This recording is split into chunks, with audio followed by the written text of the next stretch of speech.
Establishment ने इस चीज को बड़ा माइंड किया है कि हुकूमत ने जरा सा भी बोझ नहीं उठाया। यानी ये जो शहबाज शरीफ साहब ने हरकत किया है ना कि डी चौक पर जो कार्रवाई हुई उस पर आर्मी चीफ का फौरन शुक्रिया अदा करके उनकी तारीफ कर दी। ये सीधी सीधी एक चार्जशीट है जो वज़ीर आज़म ने अपने गले से उतारकर मिलिट्री एस्टेब्लिशमेंट के गले में पहनाने की कोशिश की है।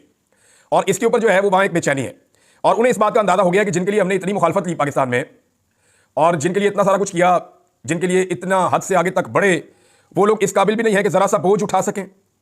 यानी एस्टेब्लिशमेंट ने बड़ा बोझ उठाया इस पीडीएम की हुकूमत के लिए, खासतौर पर पीएमएलएन के लिए। लेकिन जैसे ही डी चौक में बंदे मरे हैं, पीएमएलएन ने वो बोझ उठाकर एस्टेब्लिशमेंट के कंधों पर डाल दिया और अब कुछ बड़े अजीब अजीब काम हो रहे हैं।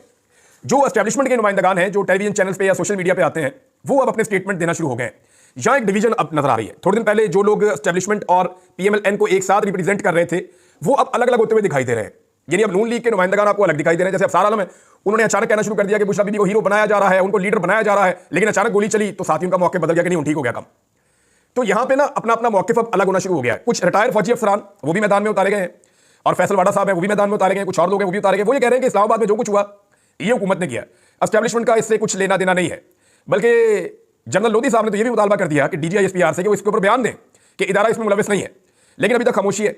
अब ये जो बयानिया फैलाया जा रहा है रिटायर फौजी अफसरान की जानिब से कि जनाब ये जो डी चौक में हुआ इसका फौज से या मिलिट्री एस्टेब्लिशमेंट से लेना देना कुछ नहीं है, ये हुकूमत का काम था, ये हुकूमत ने किया। और ऑब्वियसली हुकूमत जो है वो फौज के ऊपर होती है।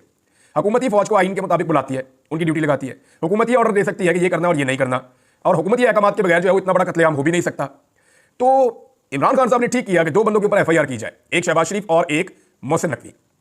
अब ये जो एफआईआर दो लोगों के ऊपर करने का इमरान खान साहब ने फैसला किया है, इस फैसले के ऊपर इंप्लीमेंट पाकिस्तान तहरीक इंसाफ अभी तक नहीं कर पा रही। लेकिन ये दुरुस्त नुक्ता है, क्योंकि अगर ये लोग फंसेंगे तो ये बताएंगे कि इन्होंने ये क्यों किया और इसके पीछे पूरा गेम क्या था। तो अब बंदे तो वहां पे शहीद हो गए, 12 की तो लाशें भी मिल गई, बहुत सारे लापता है, अभी नहीं पता वो कहां गए, जिंदा है मुर्दा है, क्या हुआ उनके साथ। लेकिन ये बात है कि एस्टेब्लिशमेंट और हुकूमत वो दोनों अब इससे पीछे हटना चाहते हैं एक एक कदम, और वो चाहते हैं कि ज्यादा बोझ दूसरा फरीक उठाए।